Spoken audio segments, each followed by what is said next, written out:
have this opportunity to be recording this video. The reason why I chose to do the project using Prezi is a very important reason. I come from Zimbabwe, and Zimbabwe is a country in Africa, and it's a small country, and the setup is quite different from here, where the state as a whole actually plans the curriculum for its people. So I come from a place where the government has got a department called CDU, Curriculum Development Unity. And here, thrash it out with the help of teachers, of course, after surveys on deciding what's best for the children in the country according to the needs of the people and where the society they will be staying after they finish school. And so it was my privilege to come here to the United States. And what prompted me to think of this project was my second course, which I did with Dr. Reed. That's change. And we had to do some school implementation plans. And I had no clue what these were because we use a very different setup.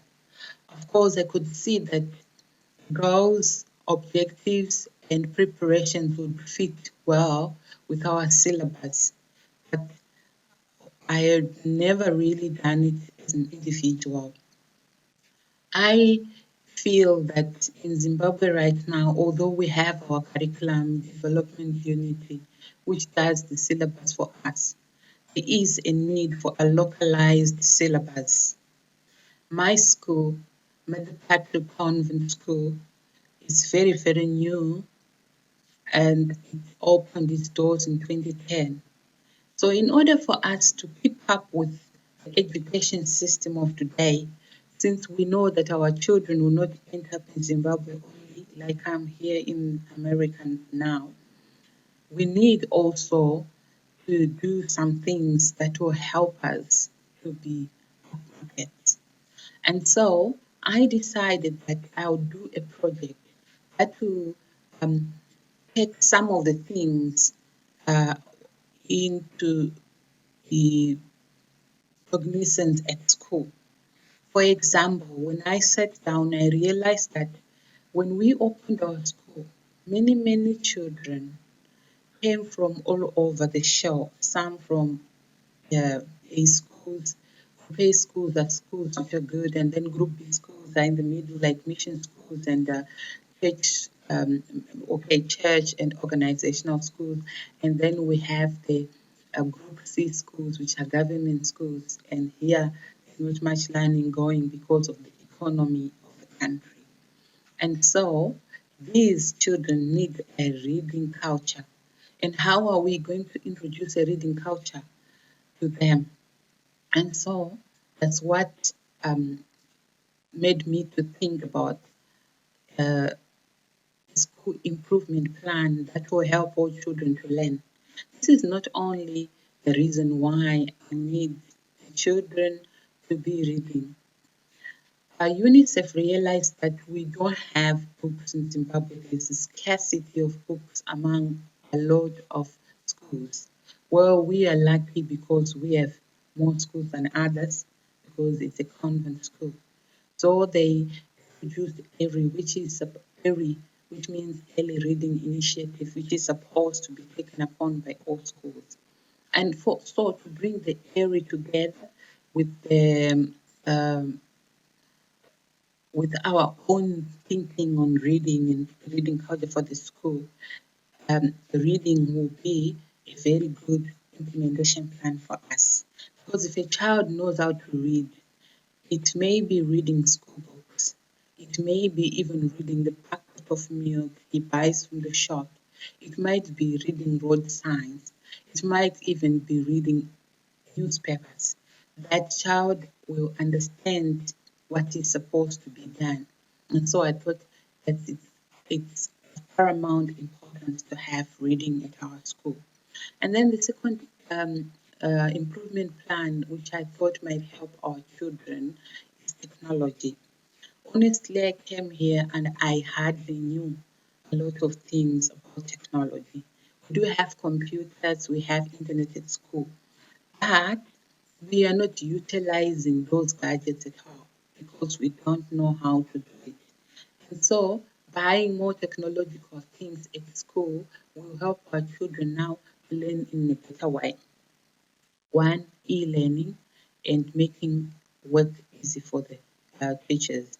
For example, I talked about having to buy more projectors and for classroom use. That would really help because our teachers this year, just this year, we bought each one of them a laptop from Creative Workshop.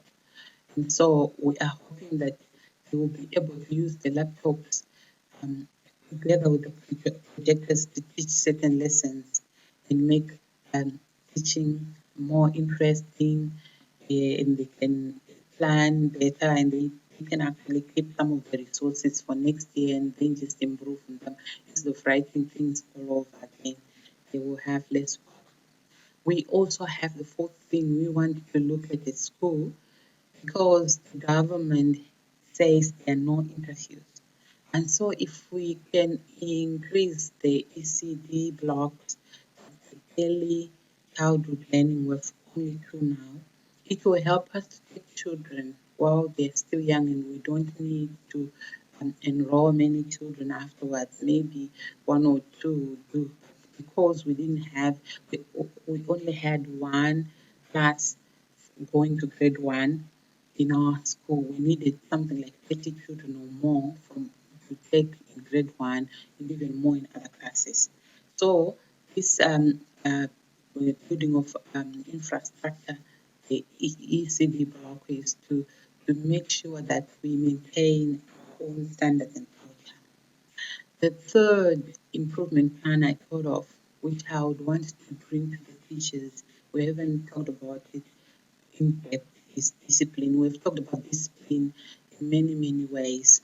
Discipline, um, discipline is one area where one can keep peace and tranquility at school. So I do hope that uh, we'll be able to enact this so that our children are well behaved and our teachers to become behaved because when they talk about the rules and regulations to the children, it's a reminder to themselves to check on themselves as well. And so those are the four things I thought would go into the school improvement plan. Now, teachers now are allowed to also give their own opinions on this because this is something new and it's almost like but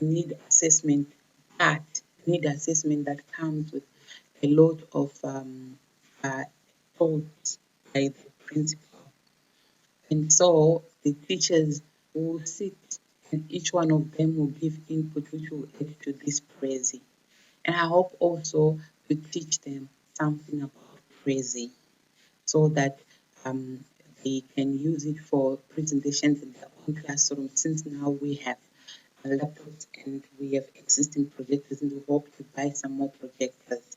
So some of these things I talked about things we are looking at school and improving on, but more so that I have learned a little bit more here at Ohio Dominican University. And um this has been a privilege for me because I didn't know a lot about technology. And so lots of advice from teachers, from friends, from pals, from friends, from everyone. But I would like to continue reading and studying more in order to be able to master more technology as it changes each day of our lives.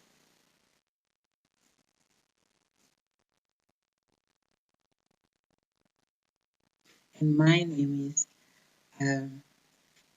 Sister Irene Farai Makwere, the principal of Mother Pat Convent School in the capital city of Zimbabwe, Harare, who lives in Waterfalls, now doing the Masters of Educational Administration. It has been a great privilege to learn more about technology. It's been hard. I enjoyed it very much.